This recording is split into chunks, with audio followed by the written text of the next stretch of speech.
Welcome, everyone. Thank you so much for being here. My name is Nimisha Barton, and I will serve as our moderator today. I think I need to start by just first saying, we know that there are a ton of demands on your time at this point in the academic year, and that it's been a very extraordinary and exhausting academic year. And so we're particularly thankful that you're here with us today, and I'm sure you're going to find today's discussion reinvigorating. So before getting started, I want to say something also that many of us already know. Putting together a roundtable like this is truly a team effort. So many thanks to our co-founders of the Modern European History Collective, Monica Black and Andy Denning. Also Jen Evans for all her work to make today possible. And finally to Ellen Boucher, Stephen Siegel, and the entire MEHC steering committee for helping to get the word out today. So I'm just going to begin with a few quick framing remarks about white supremacy in Europe today. I'll then introduce our panelists to deliver short remarks, and we will reserve the remaining 30 minutes or so for Q&A with you, our audience. All right, so to frame our conversation today, I'd like to remind us of, what I'm sure we'd all soon rather forget. Over the last several years and then some, we've seen the rise of far right-wing movements and authoritarian populists across Europe, in Hungary, in Italy, in France, and throughout Central Europe. These hyper-nationalist movements are driven by visceral fears of globalization, anger over economic contraction, burgeoning anti-immigrant sentiment, and threats to so-called national identity, perceived threats to so-called national identity. And perhaps we could actually reframe a lot of these as the signature ingredients for white nationalism, though for me, the question remains, why don't we call it that? Now, throughout Europe, these grievances have been inflected by the language of Islamophobia, anti-Semitism, and anti-Blackness, and they've borne at times strange fruit. So I'm thinking about Brexit, or more recently, the furor over the American invasion of ideas into the French Academy, despite, as many have pointed out, the French origins of many of these theories. Then there have been more disturbing consequences. Xenophobia has provided justification for the closure of white Europe to non-white refugees and asylum seekers whose numbers have multiplied over the decade. And this has led to an ongoing humanitarian disaster in the Mediterranean, where Italy, Greece, and many of the Balkan states continue to turn away asylum seekers. Additionally, we've heard the news of the reappearance of neo-Nazis in the ranks of Germany's police and security forces. And for those of us in the United States, it could be all too reminiscent of the revelations last summer regarding US police officers' affiliations with the KKK and other white supremacist movements in the US. This is, of course, not just a European phenomenon. Look at Modi's government in India, or frankly, our own not too long ago. And they are indeed connected. Not even a week ago, we learned that an anti-Islam white nationalist agitator in the United Kingdom, embraced in the US by the Trumpian far right, as well as far right groups in both Germany and Denmark, that he may receive generous funding from Putin to spread his white supremacist message. And the end game for Russia, of course, is to exacerbate political divisions in Europe and the United States. But it's a potent reminder that white supremacy today has a destabilizing effect on our liberal democracies. But are we willing to say that out loud? Now, against this background, there's been a great deal of movement in the field of history. We've seen a wonderful stream of new work on slavery and the slave trade, empire, colonialism, and post-colonial migration, on racial ideology, racializing practices, and perhaps in the case of Russia, what we might term indigeneity, on whiteness, Blackness, national identity, and more recently on transnational liberation movements that reimagined the meanings of belonging. So we really have two goals for today's discussion. The first is, of course, to explore these exciting new developments in the field. But the second is to enlist all of us, that is, as a scholarly community, in a critical dialogue about the current state of Europe and, quite frankly, the world. And as a result, this may make some of us at times feel a bit uncomfortable. And I want to say we've already named white supremacy in today's roundtable, and we will continue to name it. In a nutshell, and this is, I admit, overly simplistic, but we will define white supremacy as a system of privileges that, due to structural and historical reasons, benefit the people who call themselves white. And here I'm using the formulation of Ta-Nehisi Coates. As such, it is a societal, a social, and cultural phenomenon in which whiteness is believed superior. So we will speak of white supremacy as a political, economic, social, and cultural system invested in the maintenance of whiteness. And ideologically, we'll speak of whiteness as a construct of the imagination, a fantasy of power, a delusion of grandeur, but with deadly consequences, and we'll interrogate its utility as a conceptual framework for the field of European history. So let's begin that process by analyzing its historical roots in Europe. So at this point, I have the tremendous pleasure of introducing our three brilliant panelists. Jean Beaman is Associate Professor of Sociology at UC Santa Barbara. She has affiliations with political science, feminist studies, global studies, and the Center for Black Studies Research. She is the author of the amazing Citizen Outsider, Children of North African Immigrants in France, which came out in 2017 with the University of California Press. Her current book project is on suspect citizenship and belonging, anti-racist mobilization, and activism against police violence in France. Next up, we'll hear from Tiffany Florvil, an associate professor of 20th century European women's and gender history at the University of New Mexico. Tiffany specializes in the histories of post-1945 Europe, the African or Black diaspora, social movements, Black internationalism, as well as gender and sexuality. Her recent book, Mobilizing Black Germany, Afro-German Women and the Making of a Transnational Movement, recently appeared with the University of Illinois Press, and it offers the first full-length study of the history of the Black German movement of the 1980s to the 2000s. Last but not least, we'll hear from Susanna Lim, an academic expert in Russian literature and culture of the 19th and early 20th centuries in the context of Russia's relationship to Asia. She also studies transnational and cross-cultural issues linking Russia and modern Korean literature. At the University of Oregon, she's an associate professor of literature, Russian studies, and Korean studies. Her book, China and Japan in the Russian Imagination, examines early 20th century Russian Orientalism in relation to East Asia. So I now turn to all three of you, starting with Jean. What insight can you give us about the history of white supremacy in Europe? Okay, thank you so much. Okay. Yes, thank you so much to Nimisha and Jennifer Evans and the Modern European History Collective for this really kind invitation. I'm really excited to be part of this roundtable, and I'm especially happy to be here because I'm not a historian, so just full disclaimer, but rather I'm a sociologist, so I appreciate being able to be a sort of interloper of sorts in this setting. So as a sociologist, my intervention in my brief remarks is going to be on white supremacy in Europe, primarily focusing on how racism manifests itself in post-colonial France through my ethnographic research with France's quote unquote visible minorities, which, in other words, the sort of descendants of France's colonial empire throughout parts of Africa, Asia, and the Caribbean. So when I thought about what I would add to this rich topic, especially sort of in light of what I have, the brilliant remarks I imagine my co-panelists will contribute, I thought I would center on France's colonial empire and, importantly, its continual relevance for making sense of contemporary dynamics of race, racism, and white supremacy today. So in over a decade of conducting fieldwork in post-colonial or contemporary France, one thing that has been consistently reinforced to me by others was the salience of France's colonial project today. France, as a former colonial power, has long relied on ethnic otherness in order to construct its boundaries of inclusion and exclusion.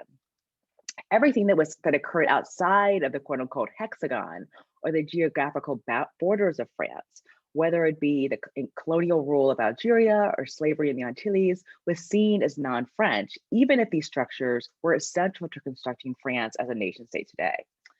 And this existed and still exists regardless of France's Republican ideology, which, among other things, disavows race as a category and frames the nation as indivisible.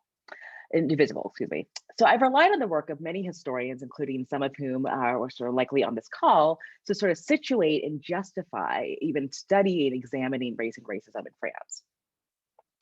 So in my current book project on anti-racist mobilization and activism against police violence in France, many of my interlocutors refer to how police brutality against Maghrebin and Black individuals in France is merely an extension of what happened in former French colonies. In other words, as the old Faulkner quote goes, the past is not dead, it is not even past, although I suppose all Faulkner quotes are old or at this point, but anyway. So yet France, and I would argue much of Europe, it's continually invested in minimizing this past, especially its colonial project. And this is particularly, I think, important to reckon with when we consider the conditions in France's present overseas department. So in other words, there's a way in which, France is it always, should it always be seen as a post-colonial empire, post-colonial state? It is therefore impossible to adequately understand present dynamics of racism, white supremacy, or nationalism without reckoning with this colonial project. So here I'm really influenced by the work of Anne Stoller, who writes of France's colonial aphasia as an alternative to terms such as forgotten history or colonial amnesia, and that it emphasizes a purposeful occlusion of knowledge. This erasure of the colonial leads to a quote unquote panic of the post-colonial. France's current quote unquote anxieties about multiculturalism, immigrants, or Islam, therefore need to be properly situated in this colonial history.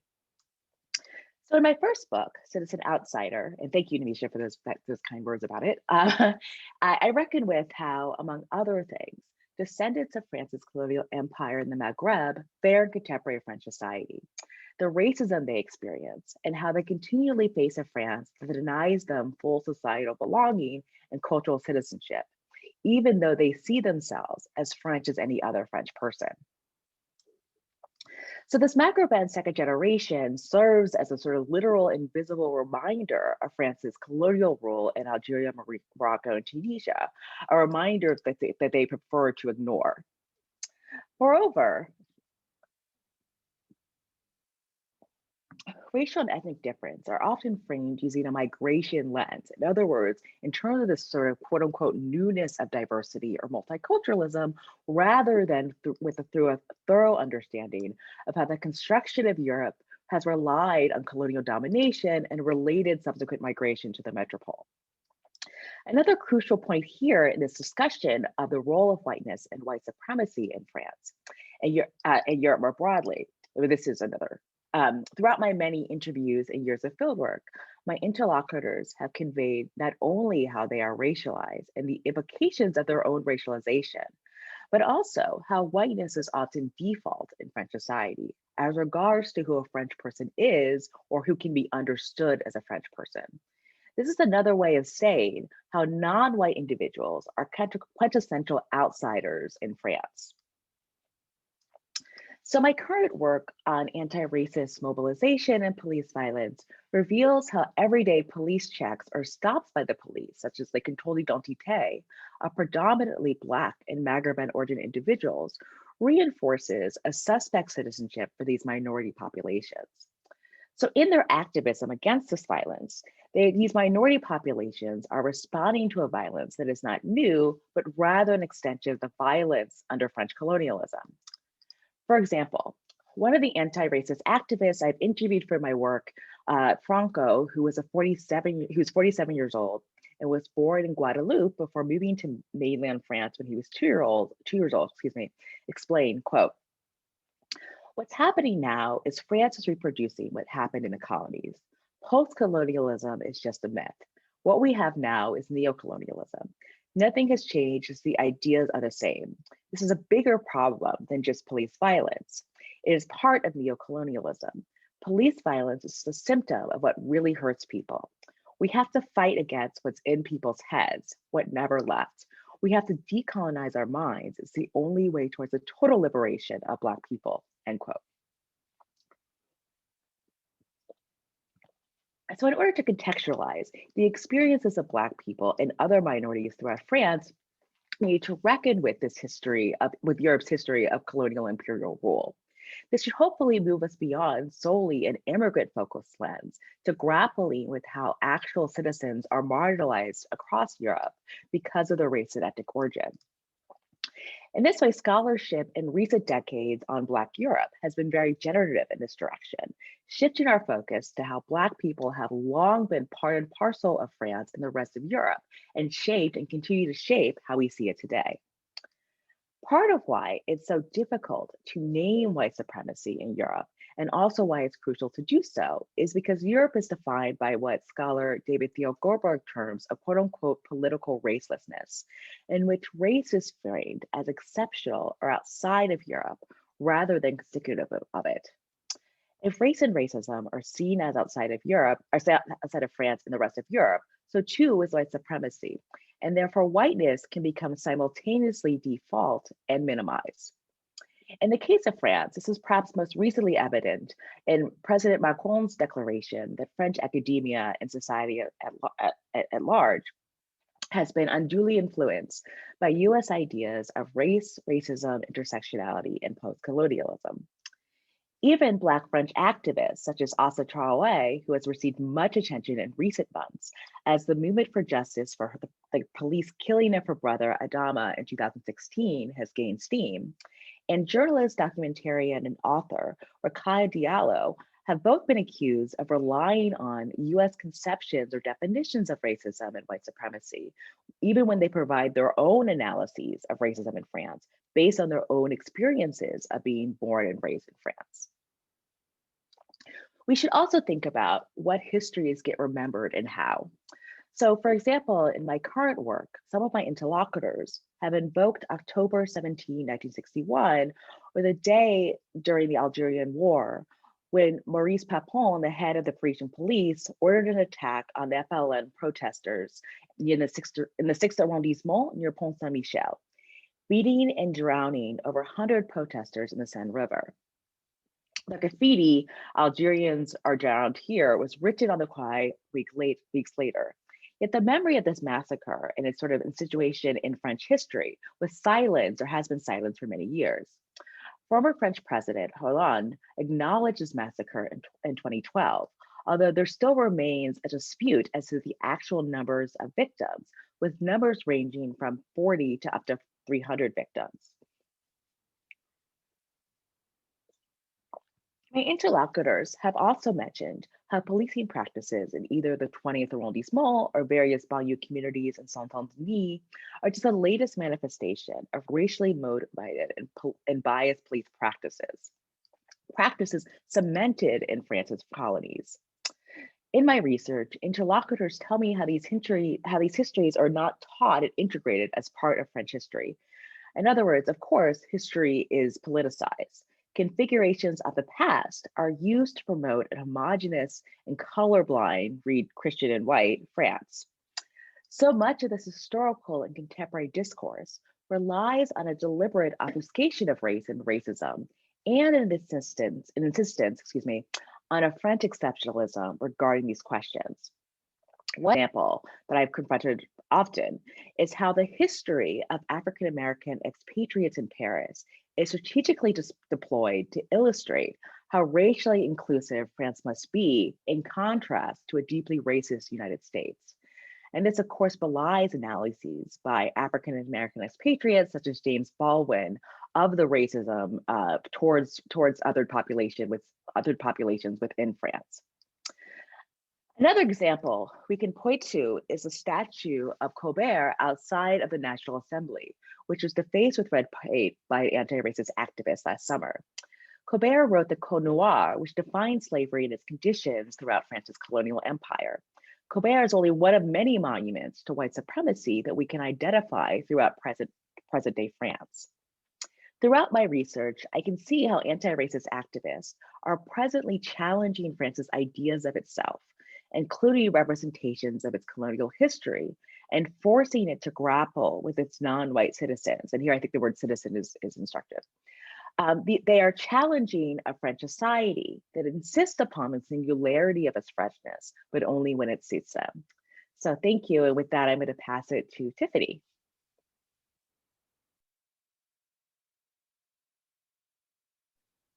Hello, everyone. Thank you, Jean, for that lovely analysis about France. I also want to extend much gratitude for everyone who's here today and coming out and supporting this event. And I also want to thank sort of Monica Black and Andrew Denning and Jennifer Evans. So I'm going to keep my remarks somewhat brief in the sense that I'm really interested in questions from the audience, but also asking some questions of my fellow panelists. So I'm going to really sort of limit my conversation to thinking about German colonialism, and then also thinking about responses to German colonialism and how that helps us understand the hold that whiteness has in the German context. And so oftentimes in these larger discussions about European empires, we have a discussion about, Portugal and Spain, and then Britain and France, and then, of course, the Netherlands are in there. Denmark gets in there sometimes, and then Germany and Italy are considered sort of late empires. But I think this idea about sort of German colonialism, although fleeting since Germany lost its colonies after World War I, it's very significant in terms of constructing a particular type of Germanness. And it's a biological notion of Germanness that's very much tied to descent, paternity, blood, and it's very tethered to these notions of whiteness. And it's in the colonial settings, quite frankly, that Germany and Germans are sort of articulating and imagining what Germanness should be and what it should not be. And I think about sort of German colonial possessions, specifically in German Southwest Africa, thinking about sort of modern day Namibia, and thinking about a lot of the issues that emerged with white German men in the colony. So there are, in terms of gender dynamics, German men were far more popular, so for the more German men than women in the German colonies. And so this also offers an interesting dynamic in terms of thinking about interracial sex. There are a series of interracial sex bands that emerge in the early 20th century in the colonial settings, namely in sort of thinking about German Southwest Africa.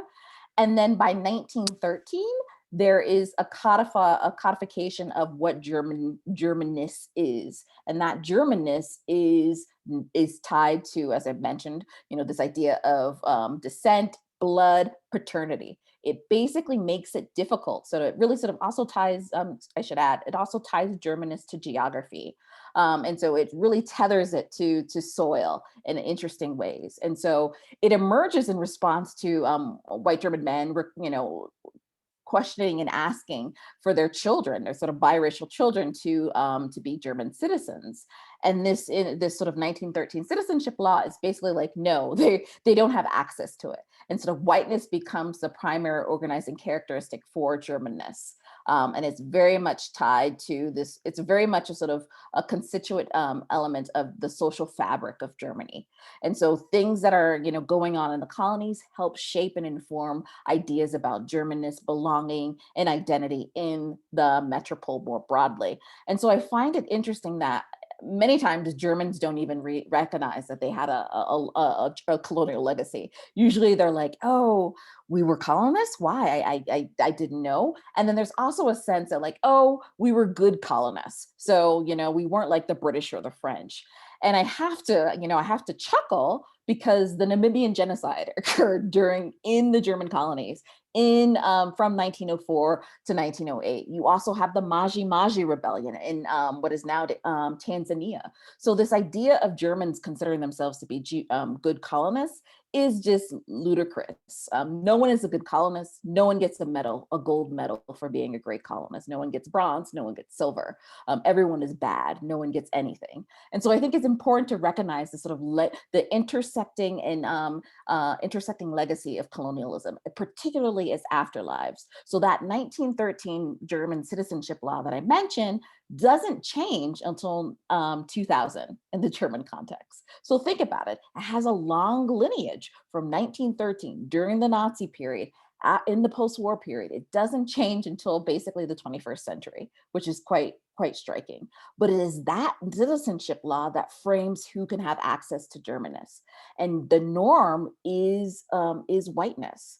And I like this concept that Black German scholar Maisha Uma uses in reference to Germanness.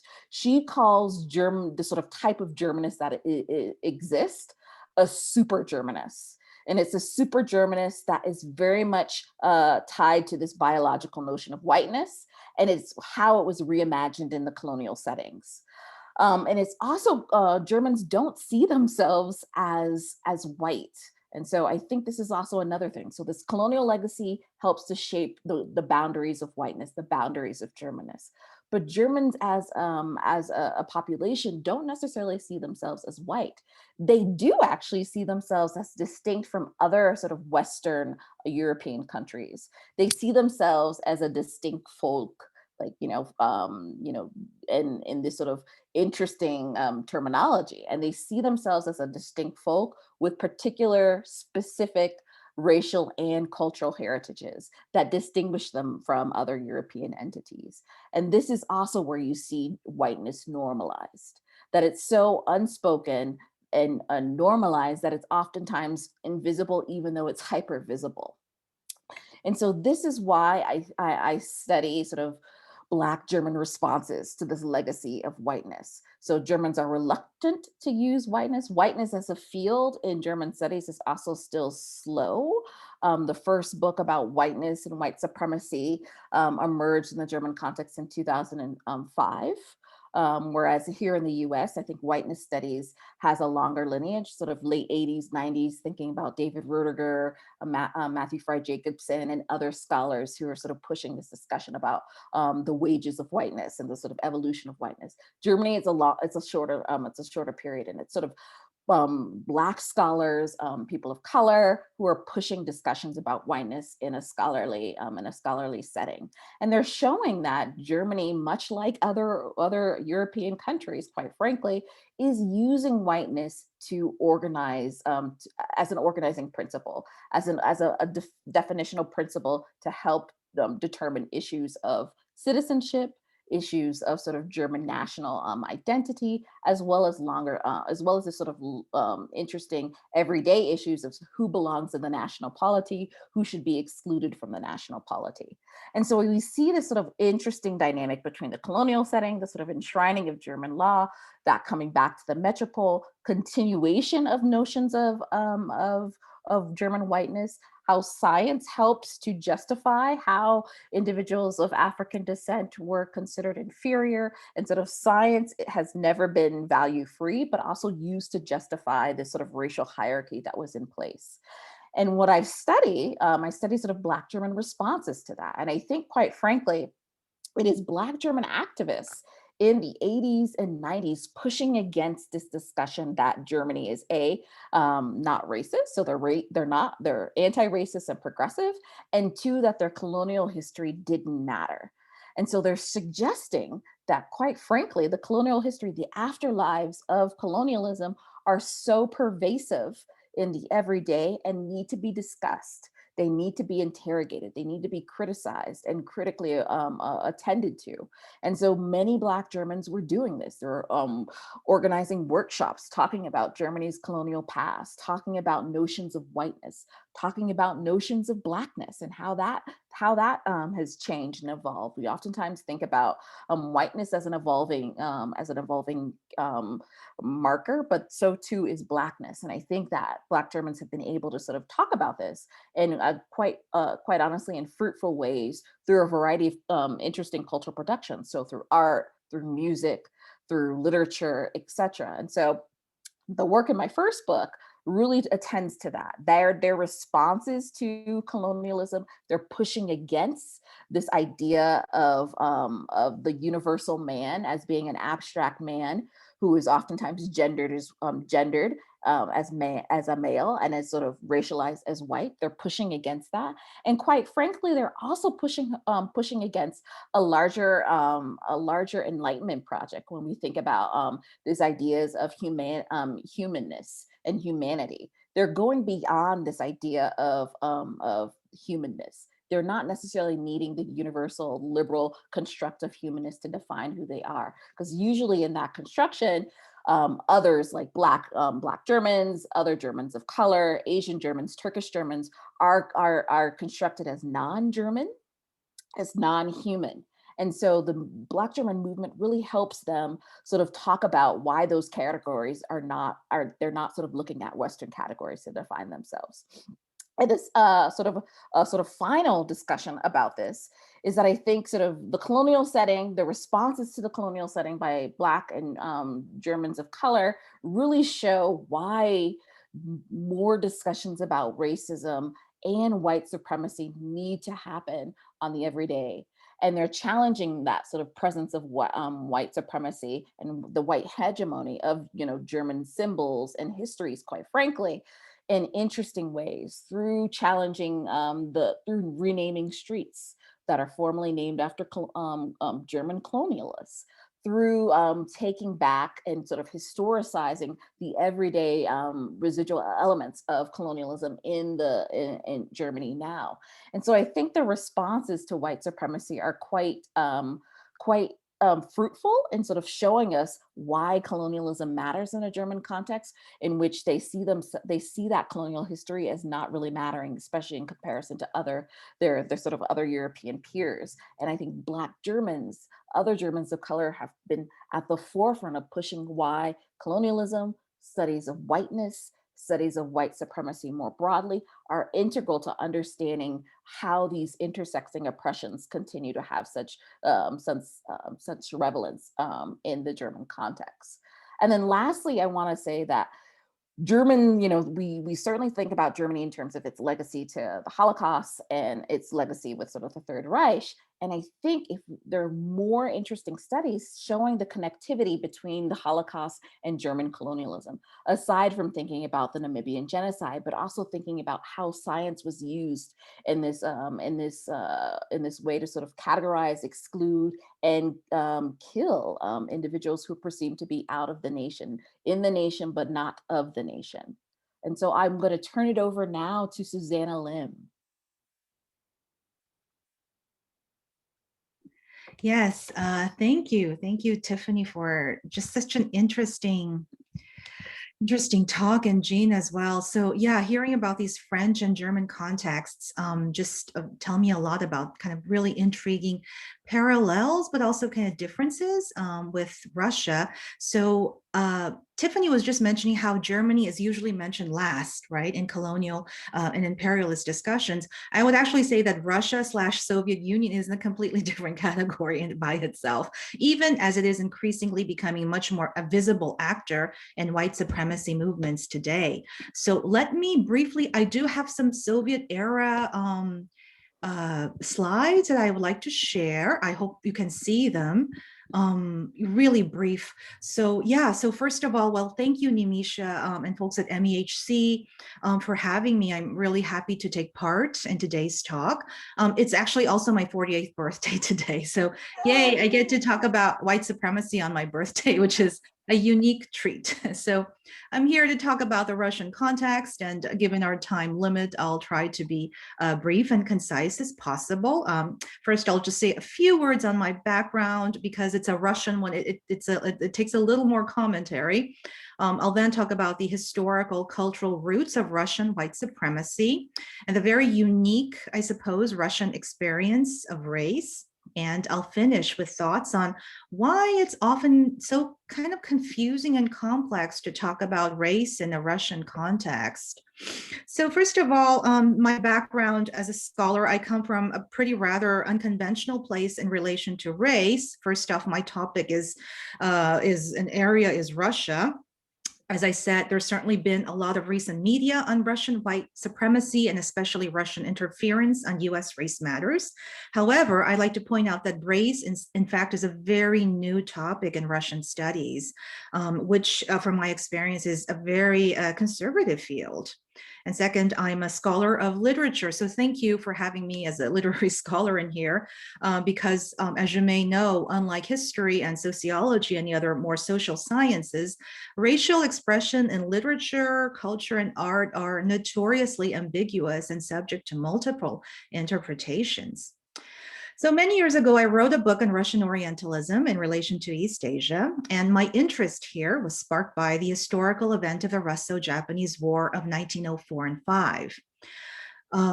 As you know, this was the first time a non-Western, non-white country, Japan, had defeated a Western power, Russia, in the West's own military and imperial game. And I was extremely curious about the racial shock and effect this had on Russian writers and artists. So one basic fact I want to stress before moving on is that Russian constructions of outsiders come from its own acute sense of being an outsider in relation to both Western Europe and now the United States. And I'll say a little more about this in a bit.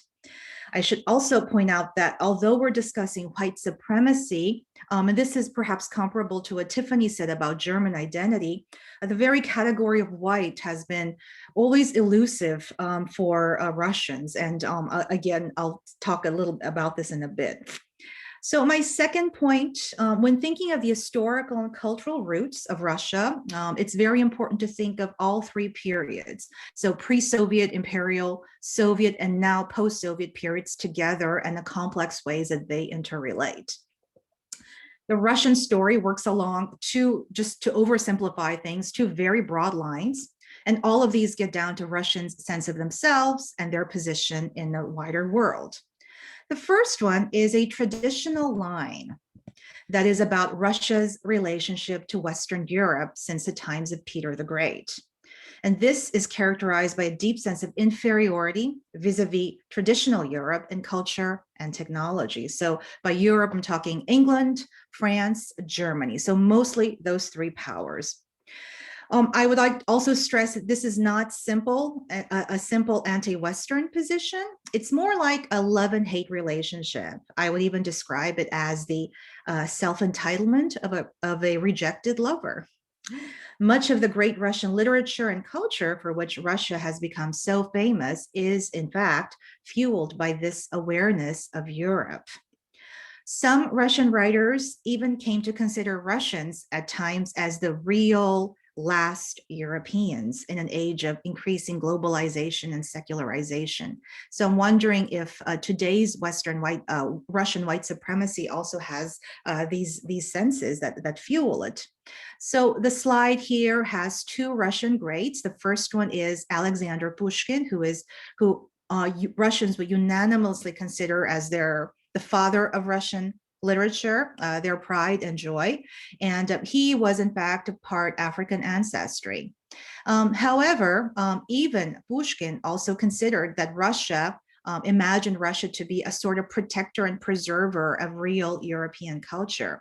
So in this quote, it's not actually his direct quote, I'm paraphrasing his thoughts, but he shared many other Russian elites' feelings that Russia had absorbed the 13th century Mongol invasion and forces, and thereby protected Europe from the invasion. Another example is Fyodor Dostoevsky. And this one is a direct quote, and Fyodor Dostoevsky is much more direct when he takes this imperialist position towards a pro-imperialist position towards Central Asia. In 1880, he writes these famous lines that really capture the ambiguity and complexity of Russia's position between Europe and Asia. We read, in Europe, we were hangers-on and slaves. Well, in Asia, we shall be masters. In Europe, we were Tatars. Well, in Asia, we are Europeans. So in these very few lines, we can feel many of the senses of complexes of inferiority and the very unique dynamic of insider and outsider that is at work in Russian culture. The second contemporary context is Russia's relationship now to the United States, especially as a loser of the Cold War. And this goes to one of my main points for this talk, that the huge vacuum left by the dissolution of the Soviet Union in 1991 is one of the strongest factors of not only the rise of the Putin regime, but also the rise of Russian white supremacy today. So we're talking about a deep sense of loss and humiliation, the loss of a leader's status and pride Russians had as an equal competitor to the US in the world order. And I believe that this factor tends to be very often underestimated by Western media that's covering white supremacy today. The third and last point I wanted to make is, why is it so confusing and complicated to talk about race in Russia? It's already complicated, of course, in other contexts, but it's especially so in Russia. And I would say that this is because Russia has an interesting story of both racism and anti-racism as the Soviet Union. So in fact, Russia as a Soviet Union in the beginning of the 20th century was the first self-proclaimed anti-racist of the 20th century. Scholars in my field will be very quick to point out how in the 1920s, Lenin and the Bolshevik leaders promoted a very attractive anti-racist, anti-imperialist agenda.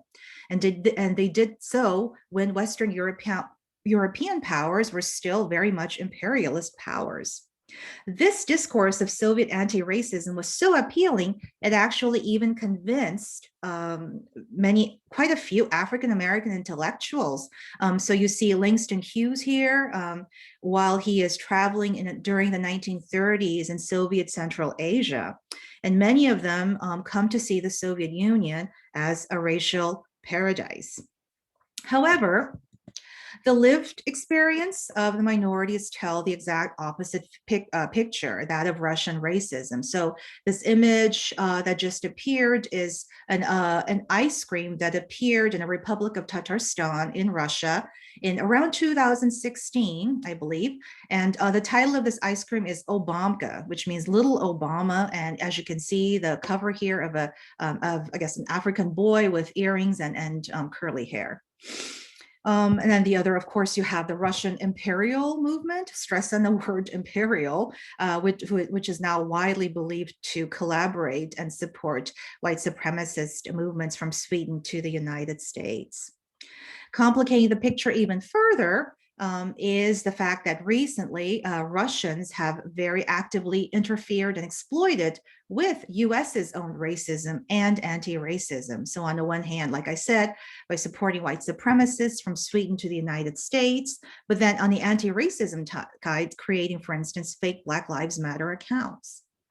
So I guess my talk is pretty short. I was trying to time it under the 8 minutes, but I'm definitely, of course, very interested in your questions and your comments.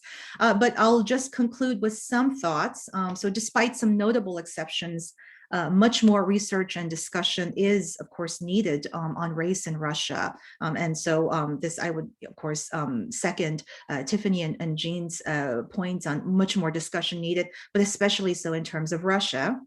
In addition to my point and the need to consider the fall of the Soviet Union on Russian racism, it's also very important, especially in the Russian case, to consider how racism and anti-racism interact. So one example would be how to consider how Soviet promotion of anti-racism, so scholars focus on Soviet anti-racism, functions to obscure and oppress Russian racism in a way that I believe is very comparable to how many times white liberalism in the US functions to suppress honest conversations about race. Another point that I can make is I believe it seems to me that Western coverage of Russian white supremacy and race and many of the problems of today's Russia, they tend to stop at Putin. But I think we really need to look before Putin, and especially so after the dissolution of the Soviet Union, because this would be, again, a little bit comparable to in the United States to stop at Trump when we're talking about white conservatives and white supremacy. So, and perhaps we can even, if we think of the post-Soviet Russian conservatives' sense of anger and sense of alienation, we can perhaps even consider this comparable to US white conservatives' sense of anger and alienation. And perhaps these shared feelings are what are making these two groups and Russian supremacist groups collaborate very actively, begin to collaborate very actively and support militarily white supremacists around the world. So yeah, I will stop that. Thank you for listening. Thank you so much to all of our panelists. Thanks, Susanna, for those really thought-provoking comments. Just a reminder to everyone, you can go ahead and hit that button, the Q&A button, to ask your questions. I'm going to pose the first question to our panelists. Excuse me, I'm going to translate the first question to our audience. I will not take up any time to do this. So the first question comes from Jason Johnson. I'm curious about the effects of the creation of the UN and the discourse surrounding universal human rights and its relationship to white supremacy in Europe. Would the panelists be able to speak a little more to the changing context and rhetoric surrounding whiteness and white supremacy in Europe after the Second World War and the creation of the United Nations? So I know we only have about 15 more minutes left. If I could ask our panelists to keep their comments lean, maybe to a couple minutes so we can get through as many questions as possible. Thank you. I will take it up, Jason. I just want to, I sort of two things.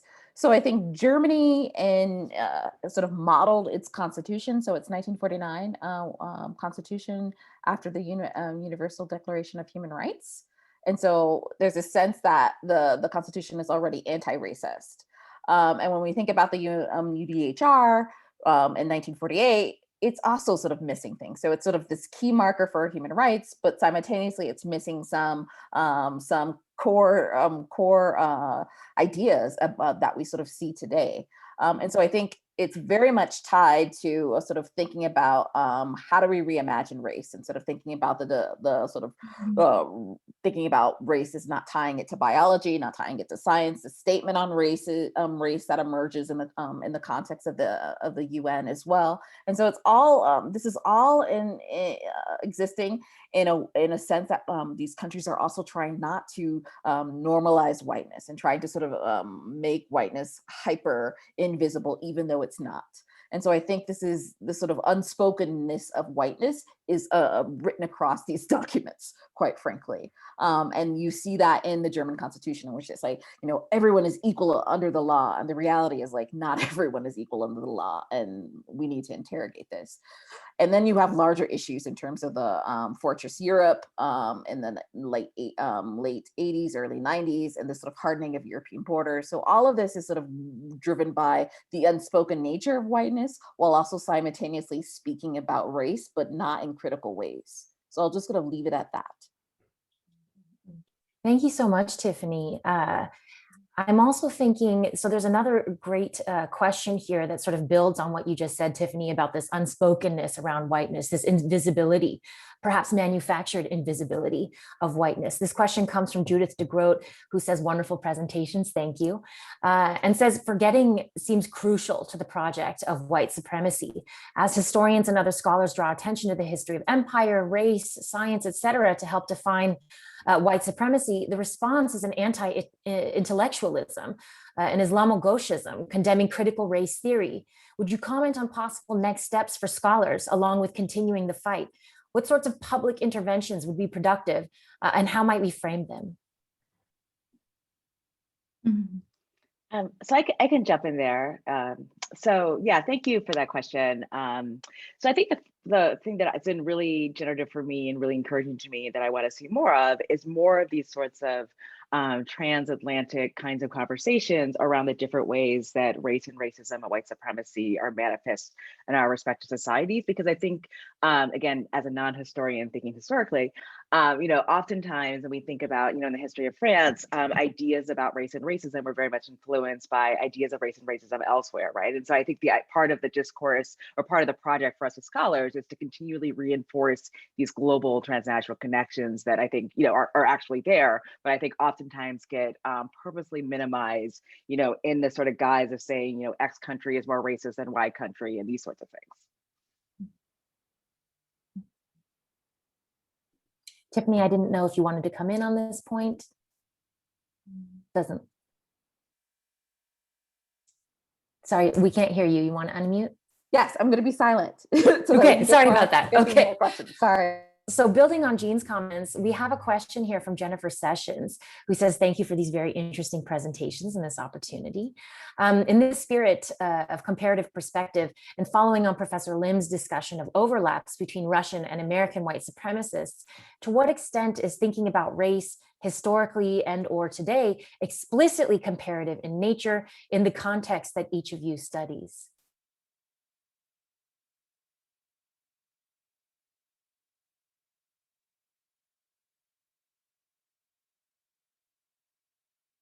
Yeah. So yeah, I'll jump in a little bit. Yeah. So thank you for this this question and this comment. So I'm not quite sure if I have a good answer to that, but I can certainly speak to the Russian context. So I can also speak a little bit about the UN part. So this is very interesting because after the Second World War, the Soviet Union constructed a completely different camp against the white Western Europeans, and so they actually carved out a different field, saying those people are imperialists, those people are capitalists, and we, as proletarian workers, we are also in for racial equality. So they actually constructed a completely different camp that was very anti-racist. So kind of going back to Jennifer Evans's comment, it's actually really important, I believe, to, when you're thinking about race, to kind of definitely go beyond the Western European context, and in terms of the globalization, because especially Russia and the Soviet Union, they had a completely different language and they exploited anti-racism and anti-imperialist discourses of Western Europe. So this kind of mutual exploitation and use and discrimination is one way that we can, I guess, study the comparative context. And especially with Russian, there's for one example, there's like a really interesting history of African American, as I mentioned, Langston Hughes and Paul Robeson and many of them going over to the Soviet Union and kind of believing as a racial paradise. So more study, more closer examination to these interactions where African American history directly meets Soviet Union studies. So more research on that is definitely needed in my field. So hopefully. And I'll just add that, yeah, the same in East Germany, that East Germany used this sort of rhetoric of anti-racism as a way of sort of bolstering its stature on the international stage, especially when it's larger international solidarity politics with sort of left-leaning communist groups, and then with African Americans more broadly. So they're like, yes, we're anti-racist, we're communists, we're this sort of racial rainbow of solidarity. And on the reality on the ground is that they're still racist, and that SWAPO individuals from the Namibian Liberation Front are segregated in spaces in East Germany. Guest workers are also segregated in East Germany. So all of this interesting discussion about, like, yes, we're anti-racism, belies the fact that they were not in reality on the ground. And the other thing I completely echo that. The other thing I would just quickly add to this question, and this, yet another wonderful question by Jennifer. Thank you, Jennifer. Is also to think about, like, another way of thinking about this question is to think about, like, what do we do with the nation state? So in other words, like, how much do nation state boundaries matter when we're thinking about, experiences either contemporarily or historically of racism, right? And this is something I think a lot about in my work because, anti-racist movements in France, for example, are of course very particular, very, localized and specific to what's happening in France, both presently and historically, but they're also making global connections. So I do think, like, understanding how racism manifests itself in France requires thinking beyond the sort of geographical boundaries of France. And I would say that about any country as well.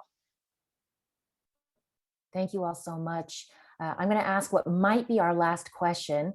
This comes from Andy Denning, and this sort of built on that comparative perspective and also sort of global notions of white supremacy. This has to do with origin stories.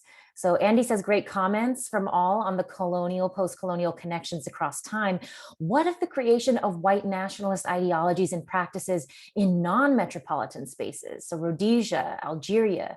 What do we make of the ideas of whiteness often taking shape outside of Europe itself? Take it away.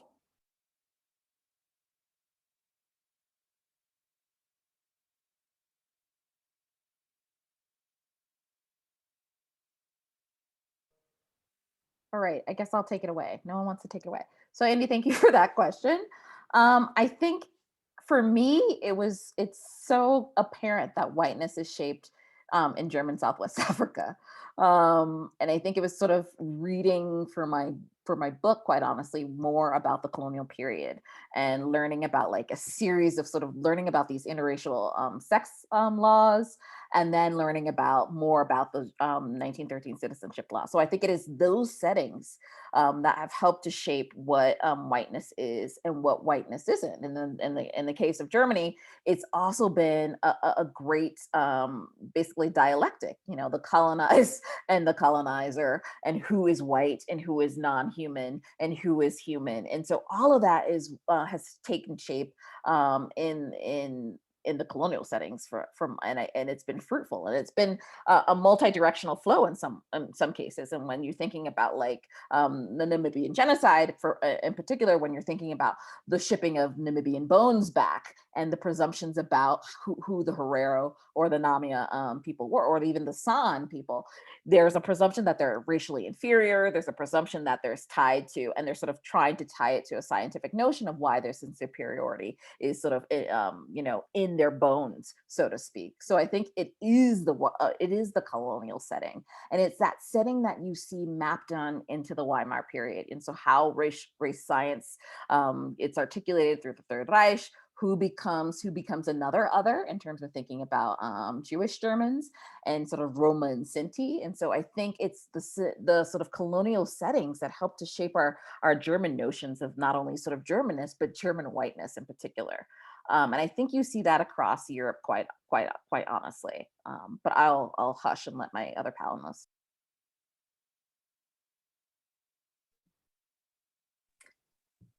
Yeah, no, okay.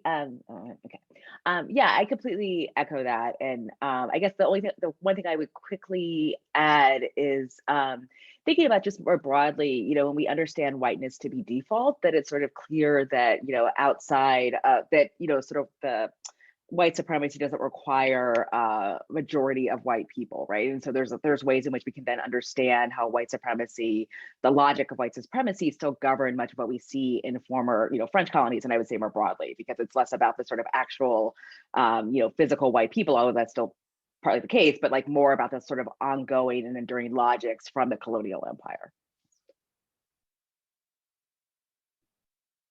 Thank you so much. We have exactly 2 minutes. Susanna, I want to squeeze in one more question just to end on maybe sort of a hopeful note.